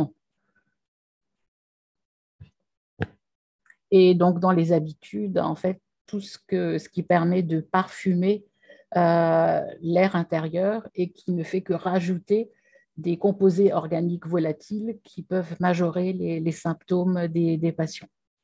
Diapo suivante. Les chauffages d'appoint, on en a déjà parlé. Diapo suivante. Les moisissures, donc ce qu'il faut faire, trouver l'origine du problème et si la surface n'est pas trop contaminée, nettoyer avec de l'eau de Javel qu'on dilue. Diapo suivante. Et bien sûr, les recommandations pour les polluants chimiques, l'idéal, bien sûr, c'est de ne pas les utiliser. Un air intérieur sain ne sent pas le parfum, ne sent rien d'ailleurs. Donc, limiter ou supprimer l'utilisation de tous ces produits, limiter aussi les produits d'entretien. Diapo suivante. Et bien sûr, insister sur l'aération du logement. On le répète assez par rapport à la COVID-19. Ventiler, bien sûr, et revoir les habitudes, notamment en critères de choix de matériaux, de produits et tout ce qui est parfum d'intérieur. Merci beaucoup. S'il y a des questions. Alors, on a une question de Nicolas à nouveau. Conseillez-vous le nettoyage des chats afin de limiter l'exposition aux allergènes et avez-vous beaucoup de refus de visite à domicile et quels seraient les freins identifiés pour ces refus? Merci Nicolas pour ta question. Donc, c'est vrai qu'il y avait des études qui montraient que le lavage du chat permettait de réduire la production des allergènes qui se fait au niveau des glandes sudoripares, salivaires et anales. C'est des études qui n'ont pas forcément été reproduites. On peut le conseiller de temps en temps. Alors, lavage, je vous rassure, on ne met pas le chat dans une machine ni dans la baignoire. C'est souvent humidifier le pelage avec un gant de toilette. Il y a des patients qui le font, qui tentent de le faire, surtout parce qu'ils sont très attachés au chat et ils ne veulent pas vraiment s'en séparer. Mais ce n'est pas du tout quelque chose qu'on va proposer systématiquement. Parfois, on peut être amené à proposer des purificateurs d'air. On sait, certains marchent bien pour réduire l'exposition aux allergènes de chat. Et les patients qui refusent, alors il y en a toujours qui refusent, on va dire que c'est moins de 5% des demandes de visite. Alors souvent, je pense qu'ils ont... Alors, je ne sais pas s'ils ont des choses à cacher. En tout cas, ils ont toujours, le conjoint ne veut pas, on pense qu'on va déménager, on a déjà fait des choses, on va mieux que lorsqu'on est venu en consultation. Alors, on essaie quand même de replacer certains conseils basiques et parfois, les patients sont d'accord pour qu'on revienne, mais c'est vrai qu'on n'insiste pas de manière très pesante pour imposer la visite. Je ne vois pas d'autres questions dans le chat. Ah si, en voici une nouvelle, donc de Nicolas. Oui, un autre Nicolas. Non, c'est un autre. Oui. Ah oui, c'est un autre Nicolas. Certaines études montrent que les purificateurs épurateurs d'air génèrent des polluants secondaires tels que l'ozone. Oui, tout à fait. Certaines études, et c'est assez fréquent d'ailleurs, montrent que ce genre d'appareil génère de l'ozone. C'est pour ça qu'on ne va pas le conseiller de manière systématique. Et c'est vrai qu'on peut se poser la question avec un peu la mode qui voudrait qu'on mette dans toutes les écoles et tous les lieux où on accueille du public des purificateurs d'air. Par rapport à la Covid, je ne sais pas du tout si il n'y a pas de recul encore par rapport à ce virus. Il y a des études qui vont se faire, mais je pense que ce n'est pas du tout simple à étudier. Donc, c'est vrai qu'on reste prudent.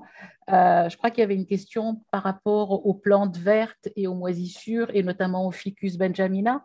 Donc, parmi les plantes vertes, on sait que le Ficus benjamina, c'est la plante verte qui pourrait être la plus allergisante, même si c'est quand même très, très rare. Ça peut croiser aussi avec le latex. Et ce qu'il faut savoir, de toute façon, dans la terre des plantes vertes, c'est des végétaux en décomposition, donc c'est des moisissures.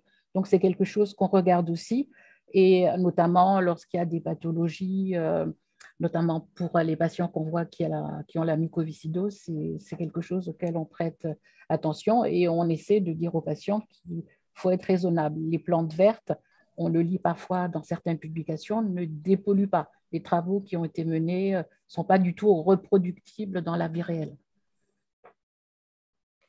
Merci beaucoup, Martine. Je propose que Claudia prenne la suite des interventions et nous présente un petit peu le dispositif Grand Est.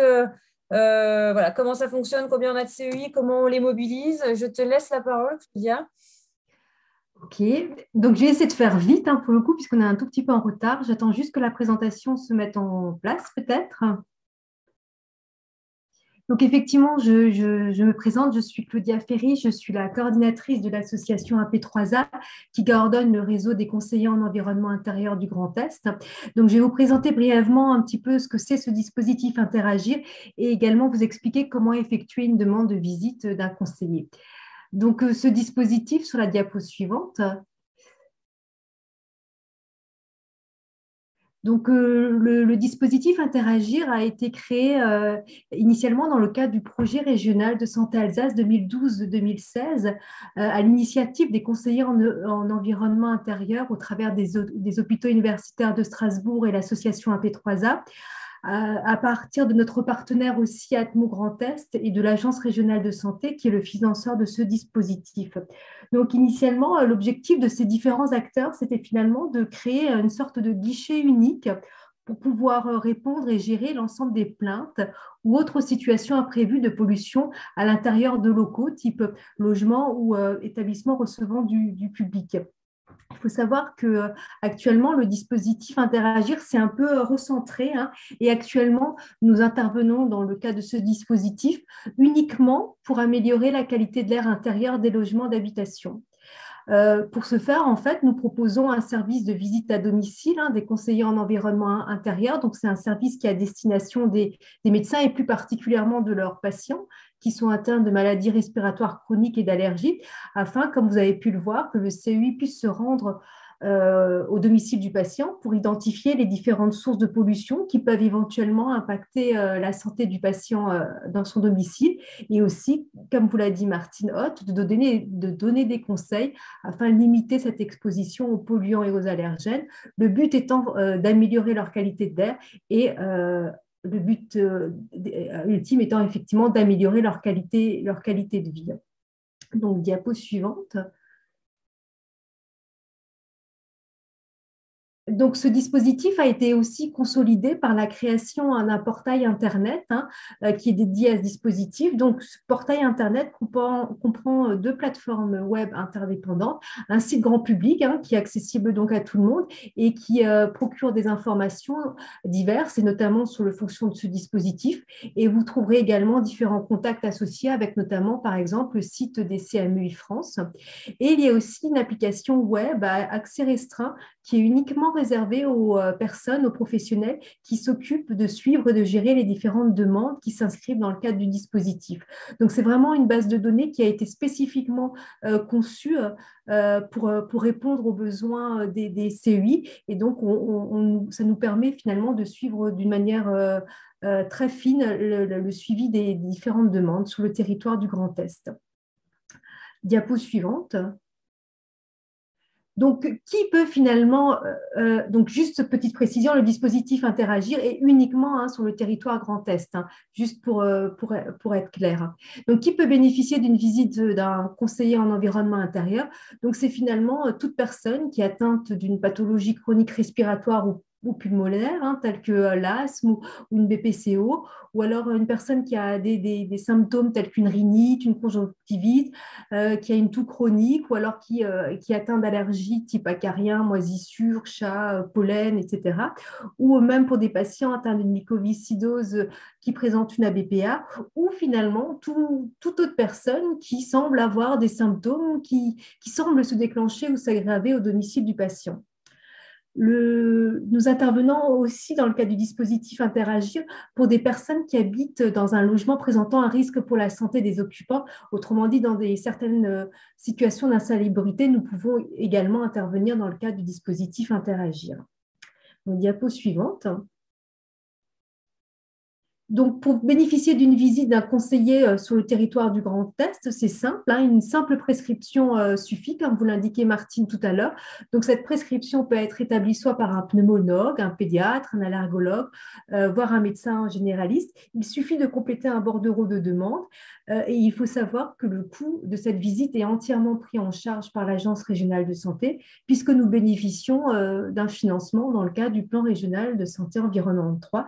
Donc, la visite est gratuite pour le patient. Diapo suivante. Donc là, je vous ai mis un exemplaire de demande de prescription d'une visite d'un conseiller en environnement intérieur. Donc ce bordereau est très facilement téléchargeable sur le portail Interagir, donc vous pouvez télécharger à tout moment. Il suffit après pour le professionnel de le compléter. Donc bien évidemment, tout ce qui concerne les coordonnées du patient, mais surtout indiquer effectivement quelle est sa clinique, les différents symptômes qu'il a, si c'est des symptômes qui s'aggravent au domicile, s'il y a eu des allergènes testés positifs, et évidemment motiver la demande de cette visite.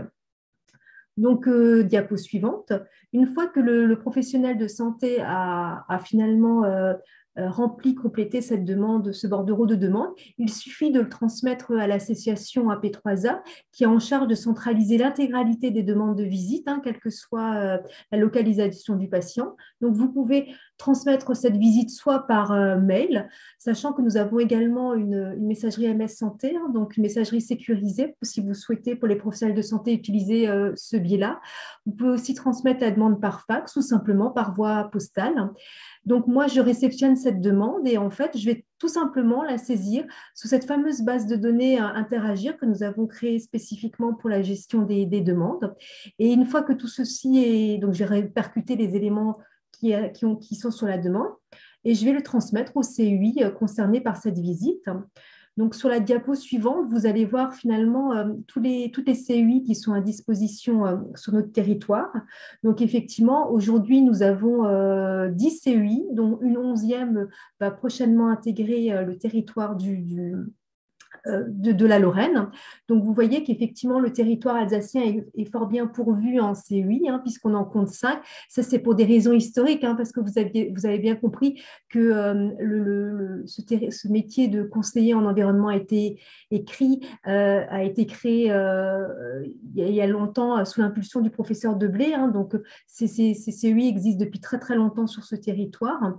Nous avons quand même aussi tout de même 3 CUI sur le territoire de la Lorraine et depuis l'année 2021, donc tout récemment, nous avons intégré 3 CUI sur le territoire de la Champagne-Ardenne. Donc finalement, tout patient résidant sur le territoire du Grand Est est en capacité de bénéficier d'une visite d'un conseiller. Donc sur la diapo suivante, donc, une fois que la demande est transmise au conseiller en environnement, il va prendre tout simplement contact avec le patient pour convenir d'une date de rendez-vous. Le jour de la visite, le CUI va effectuer cette visite et réaliser l'expertise du logement. Donc, comme vous l'indiquez, Martine, elle va évaluer l'exposition aux différents polluants biologiques, chimiques, et elle va donner des conseils d'éviction. Il faut savoir que tous nos CUI sont munis d'une tablette numérique, donc ce qui permet en fait à nos conseillers finalement d'enregistrer en direct tous les éléments concernant le logement, et ce qui permet aussi un gain de temps et de gérer plus facilement les visites. Une fois aussi que les données sont intégralement enregistrées, le CUI va également cocher différents conseils, donc les conseils qui ont été donnés aux patients lors de cette visite. Et une fois que tous ces éléments seront enregistrés, il va générer un compte-rendu qui sera transmis à la fois au médecin prescripteur, mais également aux patients. Donc, diapo suivante. Donc, il faut savoir que lors des visites, le CUI peut aussi suspecter une pollution chimique. Donc, il faut savoir que dans ce cadre-là, nous pouvons solliciter notre partenaire Atmo Grand Est. Donc, sous réserve d'accord du dossier par l'Agence régionale de santé du Grand Est, on va pouvoir Atmo va pouvoir effectuer des campagnes de mesure de polluants chimiques et particulières. Autrement dit, ils vont poser pendant quelques jours des capteurs dans le logement du patient, ce qui permettra d'aller plus loin dans les analyses et d'avoir un rapport plus complet. Mais je pense que tout à l'heure, vous verrez un peu plus en détail les différentes mesures qui sont possibles. Autre cas de figure qui peut se présenter à nos conseillers, c'est qu'effectivement, ils peuvent constater se trouver dans un logement confronté à une problématique d'habitat indigne. Et il faut savoir que dans ce cas-là, les dossiers sont signalés à l'ARS Grand Est et à la délégation territoriale fonction du lieu de résidence du patient pour effectivement essayer de voir ce qu'il est possible de faire pour un petit peu résoudre les problématiques de ce dossier. Donc, diapo suivante. Donc là, je vous ai remis un petit peu le récapitulatif de la prise en charge. Je ne vais pas vous reprendre tout, puisque vous aurez en principe accès à cette présentation. Donc vraiment, ça récapitule tout ce que je viens de dire. Diapo suivante. Donc là, je vous ai mis un exemplaire de compte-rendu qui est transmis aux patients et aux prescripteurs de santé.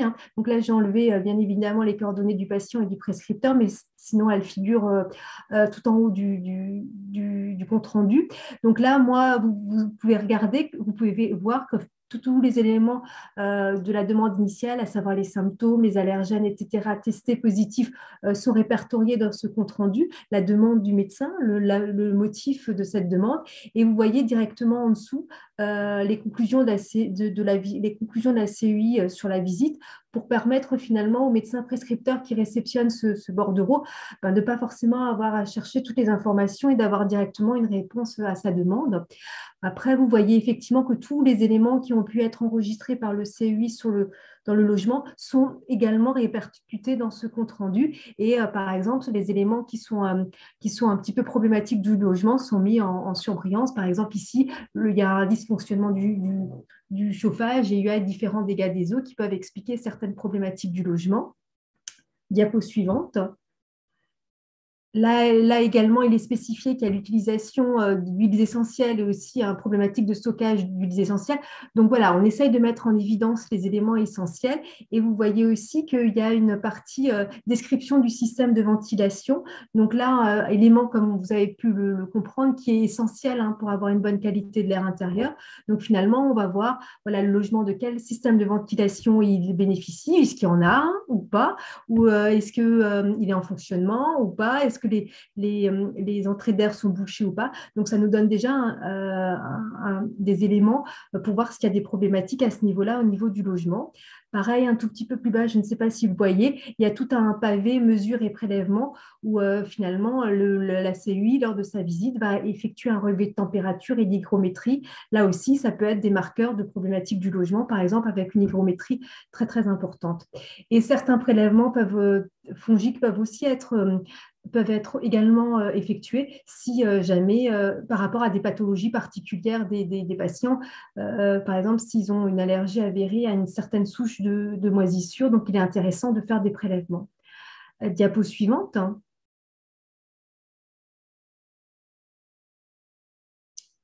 Voilà.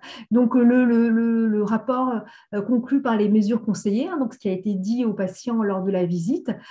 Et effectivement, nous faisons des recommandations aussi d'ordre plus général, c'est-à-dire que si le CEI a indiqué qu'il serait bien de nettoyer, de traiter les moisissures, nous lui indiquons le protocole de nettoyage, ou si effectivement on lui conseille de mettre une housse anti-acarien sur son matelas, on va lui donner des pistes en lui donnant différents sites sites Internet de revendeurs de housses anti-acariens, mais des housses anti-acariens validées pour leur efficacité, puisque toutes les housses estampillées anti-acariens ne sont pas du tout efficaces. Donc, nous, on les aide un petit peu pour qu'ils mettent en œuvre les mesures conseillées par le conseiller en environnement intérieur. Et le rapport conclut sur les différents logos à privilégier lors des achats éventuels par le patient. Donc, voilà pour le compte-rendu qui est transmis. Diapo suivante. Là, je vous ai mis quelques chiffres pour que vous ayez un peu une vision de notre activité sur le Grand Est. Donc, vous voyez qu'au niveau de l'Alsace, nous avons quand même uniquement sur les visites 2021, nous avons travaillé avec 94 prescripteurs différents, ce qui est quand même très important, 81 sur la Lorraine et 17 prescripteurs sur la Champagne-Ardenne, ce qui est quand même plutôt bien, sachant qu'effectivement, les CEI de Champagne-Ardenne ont intégré le réseau uniquement courant de l'année 2021, donc c'est assez positif, et 30 visites ont été effectuées. Pareil, si vous voyez au niveau de l'évolution des différentes visites au cours du temps, donc en 2021, nous avons réalisé sur le territoire 403 visites. Donc, bien évidemment, l'Alsace réalise un grand nombre de visites, toujours liées au fait que les CEI existent sur le territoire depuis de très nombreuses années. Et on voit également que le nombre total de visites augmente d'année en année. Bien évidemment, l'année 2020 est un peu une année particulière, puisque nous n'avons pas pu, en tout cas les CEI n'ont pas pu réaliser des visites pendant plusieurs semaines du fait du contexte lié à la pandémie Covid. Mais donc, vous voyez que nous avons quand même une activité assez importante et nous espérons vivement accentuer et développer encore ces visites sur le territoire de Lorraine et de Champagne-Ardenne, où nous venons de commencer. Diapo suivante. Donc, il faut aussi savoir que ces visites sont évaluées téléphoniquement par mois. Donc, moi, je rappelle finalement tous ces patients qui ont bénéficié d'une visite. Donc, il faut savoir que sur les visites réalisées en 2020, donc sur les 304, il y a 65% qui ont été évalués, hein, donc ce qui représente à peu près 200 visites. Les chiffres sont le retour est assez positif, hein, puisque parmi les patients, 90% ont trouvé cette visite utile. Ils ont suivi les conseils à presque 70%. Ça veut dire que si maintenant le conseiller a indiqué de mettre une ousse anti-acarien, moi, je vais valider le fait qu'il a mis ou pas cette ousse anti-acarien. Donc, c'est vrai que c'est un taux de suivi de conseil qui est assez intéressant et qui est surtout récurrent d'une année à l'autre, hein. Il reste à peu près stable aux alentours de 70%. Au niveau du taux de satisfaction, il est très positif aussi, puisque les patients sont satisfaits, très satisfaits à 60% et satisfaits à 32%, hein, ce qui sont des taux assez satisfaisants. Et il faut savoir que les principaux motifs d'insatisfaction, finalement, résident surtout dans le fait qu'ils n'ont pas été relogés. Certains patients pensent qu'avec la visite d'un conseiller en environnement intérieur, ils vont pouvoir être relogés rapidement. Malheureusement, nous n'avons pas ce pouvoir et effectivement, notre visite n'implique pas forcément un relogement immédiat du patient dans les problématiques les plus importantes. Et autre motif d'insatisfaction, c'est aussi lorsque la visite n'a pas forcément permis de déterminer une cause de l'exacerbation des symptômes. Donc, c'est des fois un petit peu difficile de dire, voilà, c'est lié précisément à ce polluant ou à ces polluants-là. Diapo suivante. Donc, il faut aussi savoir que fin 2020, pour la première fois, nous avons aussi fait évaluer les visites par les professionnels de santé. Donc, je ne vais pas vous détailler tous les éléments, hein, parce qu'on n'a plus trop le temps et que vous aurez ces éléments à disposition. Et juste pour dire que finalement, globalement, les prescripteurs estiment que les modalités de prescription sont assez simples et rapides, que le format est assez satisfaisant, hein, il y a des notes supérieures à 8, que les informations transmises sont pertinentes et que ça leur a souvent permis d'améliorer la prise en charge de leurs patients. Et globalement, effectivement, les professionnels de santé sont satisfaits des diagnostics réalisés, très satisfaits à 47% et satisfaits à 50%, donc ce qui sont des chiffres également assez positifs. Diapo suivante. Donc voilà, pour le coup, j'ai essayé de faire vite. Je vous ai mis le QR code du site Interagir, hein, où vous retrouvez les différentes informations. Et n'hésitez pas si vous avez des questions et si je suis allée trop vite sur certains points. Merci beaucoup, Claudia. Je ne vois pas de questions dans le chat et je ne crois pas qu'il y ait des mains levées, à moins que je ne vois pas. Alors, il y a juste effectivement quelqu'un qui demande ce que signifie AP3A. Ça signifie Association pour l'amélioration des asthmatiques et des allergiques. Voilà. Alors, s'il y a une question de Valérie Ballan, qui est médecin pilote d'un programme ETP asthme sur Reims et qui demande si elle peut prescrire pour un patient inscrit dans le programme d'ETP une visite de CEI ou est-ce que c'est préférable que ce soit le médecin traitant?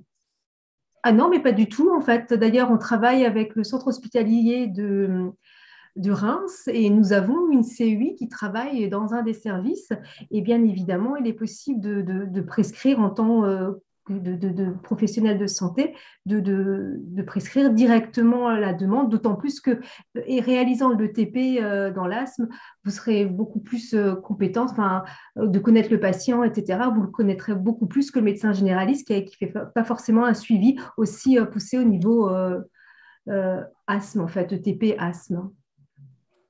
Donc oui, vous pouvez tout à fait prescrire des visites vous-même directement. Est-ce que vous travaillez, question de Marielle Baume, avec les assistantes sociales de secteur? Disons qu'on essaye de se faire connaître auprès de tout le monde, hein, que ce soit les professionnels de santé, mais aussi les acteurs du secteur du social. Donc, où on essaye de se faire connaître pour dire, voilà, justement, si vous avez en face de vous une personne qui semble avoir des problématiques dans son logement, oui, vous pouvez nous contacter et nous mettre en relation avec cette personne pour voir effectivement s'il y a une problématique de santé et effectivement s'il rentre dans le cadre du dispositif Interagir. Oui, vous pouvez tout à fait le mettre en relation avec nous et nous, on voit après s'il rentre ou pas dans le dispositif. Oui, je complète juste la réponse de Claudia. Dans le cadre de la prise en charge globale du patient, souvent les patients nous signalent aussi qu'ils ont un suivi par une assistante sociale et lorsqu'il y a notamment des difficultés d'insalubrité, c'est clair qu'on prend contact avec l'assistante sociale de secteur. On a aussi une question, quel est le délai pour une visite après réception de la prescription? Et c'est variable. S'il y a urgence, vraiment, on peut intervenir sous 2-3 jours, mais on a aussi parfois des délais un peu plus longs quand c'est des secteurs un peu plus éloignés. Par exemple, moi, j'ai le nord de l'Alsace et j'étais, donc c'était mardi, je crois, non pas mardi, parce qu'on est mardi, vendredi, dans un village qui est proche de la Moselle. C'est clair que là, je regroupe pour optimiser quand même le déplacement et pour réduire mon bilan carbone. Oui, mais effectivement, ça dépend des territoires. Certains territoires où il y a moins de demandes, le délai est souvent dans le mois et demi. Après, effectivement, Martine, qui dans le Bas-Rhin, qui a énormément de demandes, et a des secteurs très excentrés. Donc voilà, effectivement, ça dépend aussi de la localisation du patient. Alors, Hélène Gonsolin a encore une question. Est-ce qu'on recherche des solutions par rapport des financements par rapport aux solutions qu'on propose? Alors oui, dans certains cas, notamment les HOUS peuvent être remboursés par la mutuelle. Alors bien sûr, si le patient a la CMU, ce n'est pas le cas, mais là, on essaie de voir avec des associations si on peut avoir des aides ou des fois, on appelle aussi le prestataire pour avoir une housse, on va dire, gracieuse. Et pour tout ce qui concerne le logement, oui, là, on les renvoie vers les structures qui sont compétentes. Merci pour toutes ces questions. Je vous propose que Bérénice Genson d'Atmo Grand Est nous fasse un point sur la prestation d'analyse chimique dans les logements qui est proposée dans le cadre du dispositif Interagir. Bérénice, à toi. Merci. Je vais vous expliquer l'intérêt de faire des mesures chimiques, donc dans certains cas, dans les logements. Voilà. Donc, un petit rappel sur les différents types de polluants très rapide. On a des polluants qui sont chimiques, donc les composés organiques volatiles. On retrouve principalement le formaldéhyde, qui est un des polluants les plus qui provoque les problèmes de santé les plus importants en air intérieur, ainsi que le benzène. Et puis le formaldéhyde qu'on retrouve, qui est assez ubiquitaire dans l'environnement, puisqu'on retrouve en lien avec différentes sources, les cols qui sont utilisés dans les meubles à bois agglomérés, les produits d'entretien, certains produits de beauté, etc. Donc vraiment des sources très diverses. Donc c'est pour ça qu'on le mesure de façon assez fréquente en air intérieur. Donc un exemple de polluant chimique, le formaldéhyde. Les polluants physiques aussi qu'on va également mesurer au domicile des patients, notamment les particules fines, avec également une toxicité qui est associée. Et puis d'autres types de polluants, on peut aller même jusqu'à mesurer le radon dans certains secteurs qui peuvent être concernés. Et puis les polluants biologiques, donc là par contre qui sont plutôt mesurés par la CEI. Donc l'intérêt de la mesure dans les logements, un exemple, on voit quand on mesure les COV à l'extérieur, donc c'est issu de la campagne logement, donc qui date un peu puisqu'elle date de 2005, mais qui va être remise au goût du jour puisqu'il y a une des campagnes qui sont actuellement en cours. Mais ce qu'on peut retenir de ce principal enseignement, le principal enseignement, c'est qu'on voit la totalité des COV qu'on retrouve à l'extérieur. On retrouve une médiane de 19 microgrammes par mètre cube. Par rapport au logement, voilà, il y a un nombre de COV qui est beaucoup plus important et des concentrations en COV qui sont également plus importantes dans les logements. Donc, d'où l'intérêt de mesurer certains polluants lorsque cela est nécessaire. Donc, comment ça se passe dans le cadre du dispositif Interagir? Donc, c'est dans certains cas, lorsque la CEI identifie un cas particulier, voilà, où on aurait une éventuelle pollution, où le conseil simple ou l'éviction n'est pas forcément évidente, où la source n'est pas forcément évidente en ce qui concerne la gêne ressentie par le patient. Donc, elle nous sollicite à mon Grand Est, donc par le biais d'une base d'interaction. Et puis, après, donc, on fait un lien avec l'Agence régionale de santé pour voir la pertinence de la campagne de mesures, sachant qu'on réalise environ 14 campagnes de mesures par an, avec parfois des recherches de sources spécifiques. Donc, ce qu'on va réaliser, c'est une campagne de mesures. Et puis, dans certains cas, on pourra aller faire un focus, je vais vous montrer un exemple tout à l'heure, sur une source pour déterminer précisément, par exemple, le matériau qui peut être à l'origine d'une concentration élevée en formaldéhyde dans le logement. Et puis, dans certains cas, quand il y a vraiment eu une remédiation où, par exemple, on a enlevé un meuble, etc., qui était à l'origine de la source de pollution, on peut aller jusqu'à des campagnes de vérification. Une illustration des différentes mesures qui peuvent être effectuées. On a différents appareils de mesure avec des systèmes différents. Donc, c'est vrai que les systèmes qu'on utilise habituellement qui nous permettent de nous comparer à des valeurs de référence, c'est plutôt les prélèvements avec des mesures indirectes. Donc, on va exposer, par exemple, là, donc on voit ce qui s'appelle les tubes passifs qui vont capter l'air en 7 jours. Pour les logements, c'est 7 jours pour être représentatif d'une exposition sur une semaine. Et puis, donc, ces tubes passifs vont être envoyés au laboratoire. Et puis, par exemple, pour le formaldéhyde, on va déterminer ensuite la concentration moyenne sur la semaine de formaldéhyde. C'est le même principe pour d'autres types de prélèvements, pour le benzène également. Mais c'est vrai que cette information, on n'a pas l'information de l'évolution, la dynamique du polluant sur la semaine. Donc, c'est pour ça qu'on peut compléter avec d'autres types de matériel. Donc, c'est le cas, par exemple, pour le formaldéhyde, où on a cet appareil qui nous permet de déterminer toutes les 10 minutes la concentration pour ce polluant-là, ou d'autres systèmes où on peut mesurer l'évolution des concentrations des particules fines pour voir un petit peu à quel moment de la journée on a plus de particules et puis s'il y a un lien avec les ouvertures de fenêtres, les activités qui sont pratiquées, les produits qui peuvent être retrouvés dans les pièces.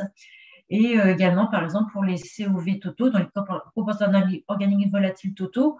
Donc là, on ne verra pas le type de COV, mais on aura une idée de la pollution globale chimique dans la pièce, donc qui peut aussi, au niveau de la dynamique, nous donner des enseignements. Voilà, et puis on a également quelques types de matériel où on peut avoir des mesures directes. Donc, on aura directement une concentration, mais vraiment à l'instant T dans le logement. Voilà, puis donc dans ces mesures-là, on mesure également le CO2, qui n'est pas un polluant en soi, mais qui est un indicateur de renouvellement d'air. Donc, on mesure à chaque fois ce paramètre. Voilà, donc un petit peu les paramètres qui sont mesurés. Donc, je ne vais pas forcément rentrer dans le détail, mais on a principalement, pour la pollution chimique, les composés organiques volatiles. On peut mesurer jusqu'à 31, voire 40 composés organiques volatiles. Donc, en fonction du type de COV qui ressort, on peut identifier une source en particulier. On mesure les aldéhydes, la famille des aldéhydes, on retrouve le formaldéhyde, les polluants particuliers, qui sont qui peuvent être issus de différentes sources, alors à la fois de l'air extérieur, mais aussi il y a des sources de particules en air intérieur, comme le chauffage, les activités de cuisson, etc. Pour certains besoins spécifiques, on peut mesurer les pesticides, par exemple en lien avec une proximité agricole intensive ou aussi en lien avec l'utilisation de pesticides domestiques. Donc le radon, j'en ai parlé tout à l'heure, donc avec des badges radon, mais là on est plus sur les zones à potentiel radon. Et puis on peut aller sur d'autres polluants, avec des choses spécifiques. Par exemple, on a fait parfois des mesures d'ammoniac en lien avec l'utilisation de laine de cellulose pour l'isolation, pour vérifier qu'on ne retrouvait pas d'ammoniac dans les logements. Voilà, puis on mesure toujours la température, l'humidité relative et puis le dioxyde de carbone. Un petit peu un rendu de ce qu'on a comme résultat. Donc, par exemple, sur la température, l'humidité, on va se positionner sur le diagramme hygrothermique, parce que même si c'est des paramètres qu'on dit physiques, ça veut quand même impacter sur la qualité de l'air intérieur. Donc, il est important de ne pas avoir une humidité trop basse où on a un problème de sécheresse des muqueuses et on pourra avoir des irritations. Et puis, à l'inverse, donc pour tout ce qui est des moisissures, etc., qui vous a été présenté tout à l'heure, il est nécessaire de ne pas avoir une humidité trop haute. Et puis, avec des plages de température plutôt de l'ordre de 20 à 22 degrés, enfin de 18 à 22 degrés en moyenne, selon les préconisations. Donc, c'est des diagrammes simples qui permettent de comprendre rapidement. Là, on voit par exemple que dans ce diagramme-là, on a un problème de confort thermique et puis également un petit peu d'humidité voilà, sur la période de mesure.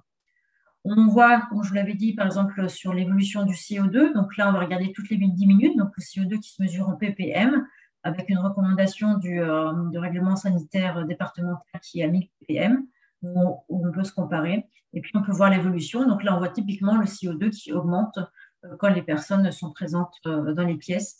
Et puis, dès qu'il y a une ouverture des fenêtres, la concentration de CO2 qui diminue fortement.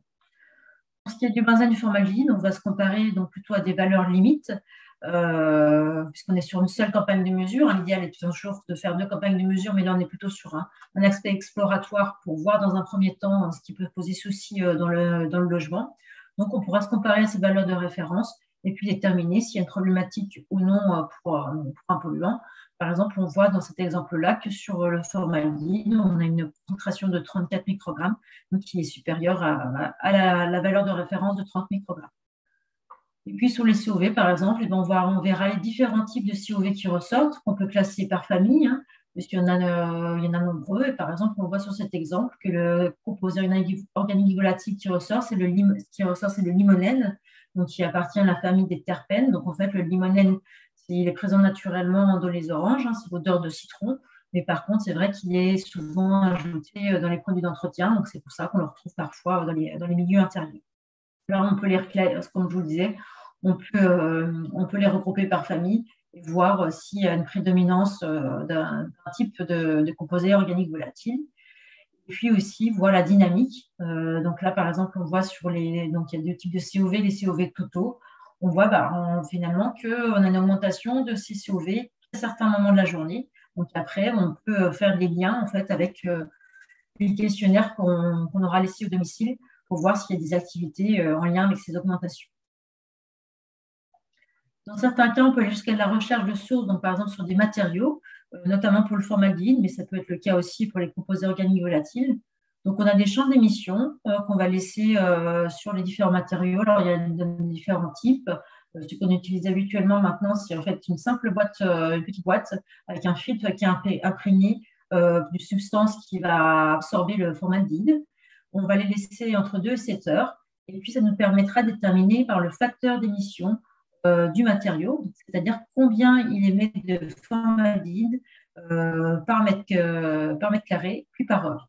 Et puis, ça nous permet de déterminer ainsi si un meuble peut être responsable, émet particulièrement du formaldéhyde, et puis ou une surface, et du coup, identifier précisément la source pour ce polluant. Alors, par rapport aux interventions, donc là, c'est un bilancier global des interventions qui ont été réalisées sur 2018-2020. Donc, en fait, on cible les mesures qu'on va réaliser. Et puis, parfois, en fait, on a des concentrations qui sont faibles sur tous les polluants. Alors, on a des limites métrologiques, ce qui est parfois le cas, puisque, en fait, par exemple, les molécules qu'on retrouve dans l'air intérieur, il y en a des quantités très importantes. On ne peut pas mesurer toutes ces molécules.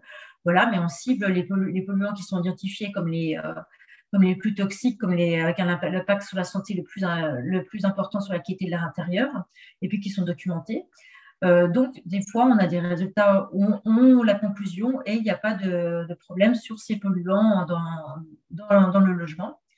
Donc, ça ne souligne pas une situation qui est dégradée, mais c'est vrai que parfois, ça permet aussi d'accepter, en fait, le patient ça lui permet d'accepter l'absence de lien direct, en fait, entre la situation et les symptômes perçus, puisqu'il y a aussi un facteur sur une petite partie, où ça n'est pas forcément lié à une pollution chimique, et pour autant, il y aura peut-être une autre problématique, mais en tout cas, dans ce cadre-là, ça ne sera pas lié à une pollution chimique.